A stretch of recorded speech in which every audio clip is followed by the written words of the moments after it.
Over the last few years, there's been some amazing fights. Dustin Poirier versus Dan Hooker and Weili Zhang versus Joanna Jacek are a few from this year.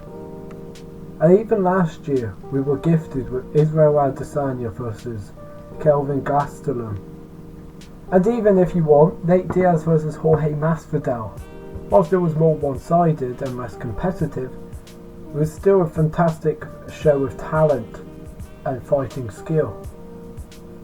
But one of these fights that really stuck was Paulo Costa versus Yoel Romero. Yoel Romero, the former title challenger, and would have won an interim title if it wasn't for his unfortunate history on the scales, was a Paulo Costa, which for once seemed like someone who could match Yoel in the sheer size and strength that they physically provide.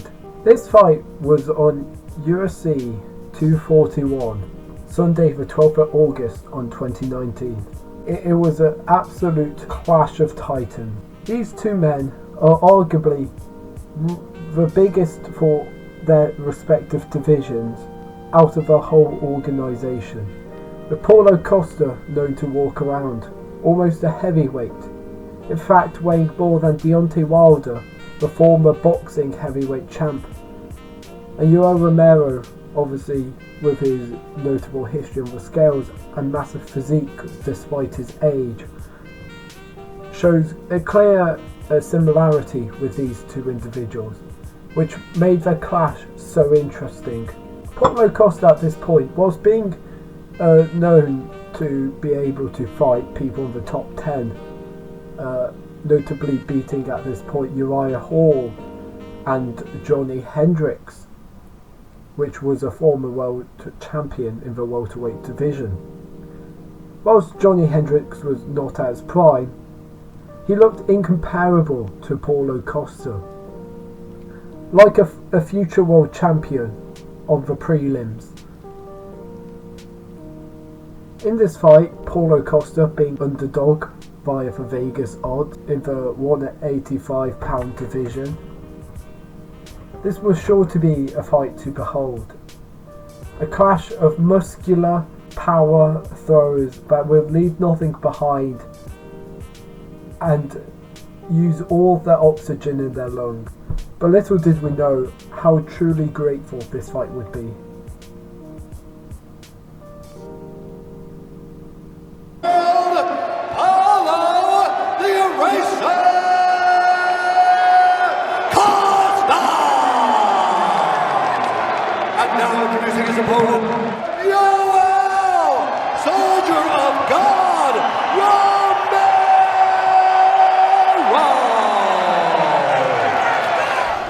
Starting round one. So as you can see, at this point, Yoel Romero goes for a spear tackle.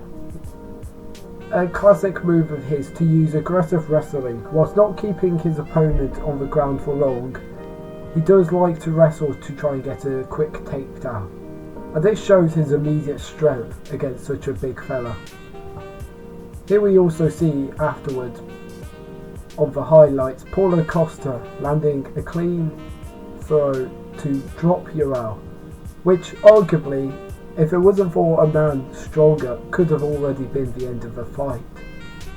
You see Yoel's able to get on his feet, and he actually, very closely, he tries to do a peekaboo, which traditionally you probably don't see quite that often at mixed martial arts, but Yoel points, which it may have distracted Costa, it may have thrown him off mentally, but we never actually got to see if he looked that way or not to his left.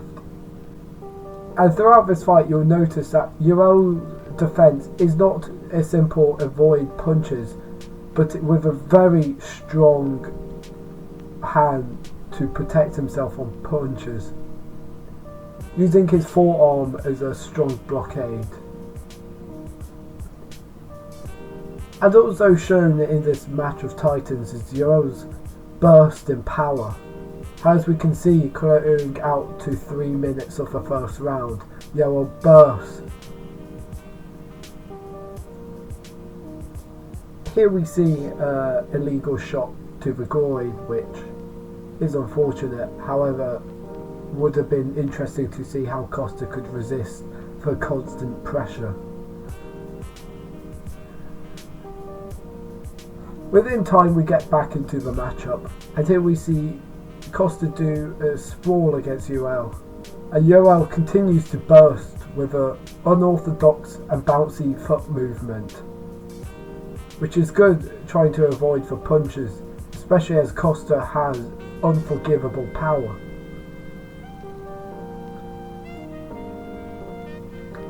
This matchup is flashy and powerful. It's not technical, it's not men waiting for a good point to open up, but they will throw, which is what's so appreciated about this matchup.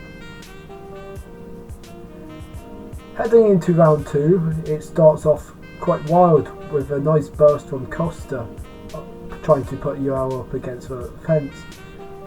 But the veteran of the middleweight division and the boogeyman almost moves out of the way. Yoel continues here at 1 minute 30 seconds of the second round to show us that unorthodox and strong defense of his forearms, to resist punches on the side from swings and hooks. If there's one thing this mashup does, it shows us both men contain a chin. And one sin from the matchmakers is not having this on a fight night, as then we could see both men try and keep up this pace for 5 rounds. We know Yoel is able to go the distance, however he does tend to conserve a more burst attitude when fighting, as he will often wait for the prey, and then he will rapidly burst into action, destroying them and punishing them, such as he did 10 rounds with Robert Whittaker. However, against Paulo Costa, less cardio is required, and we still haven't seen Costa really tested on his gas, which will be one main factor on his UFC 253 clash against Israel Adesanya for the middleweight champ. Heading into round 3, again we just see in the centre bursts from both men as they constantly jab and swing, not really tracking down the prey but just going for damage. A pure raw, fierce, ferocious titans bashing out one another. The younger new man on the block versus the hardened veteran, and possibly the scariest man ever in the division so far. Here we have an eye poke Yoel Romero gave to Paulo Costa, as this is a good rest time for both men, as both these men don't conserve much energy and constantly trying to use it up. This is actually benefits both. Whilst Paulo seemed to be fine, this gave both men time to rejuvenate, as we know Yoel liked to in the past against Team Kennedy. As there's 3 minutes left in this final round, both men jab at each other, just hoping to inflict more damage, as the chins would suggest that this could go to the judges. Start to get hairy in the third round. That rest definitely helped these guys though. For sure. I'm just amazed that Yoel's not trying to take him down. Nice left. Now's the time to shoot, right when he fires back. That left hand twice snapped Costa's head back. We'll see if Paulo can rally here. Good shots. Here we see Yoel strike with elbows and Paulo Costa earring for a clash. And as we 2 minutes in, we see mockery from Paulo. Mildly a sign of respect whilst he holds his hands behind his back. Almost a mimic of what Conor McGregor did against Eddie Alvarez. However, in this matchup, it's a completely different motive. I see this really as the two gentlemen proving the strength and power they've both been through.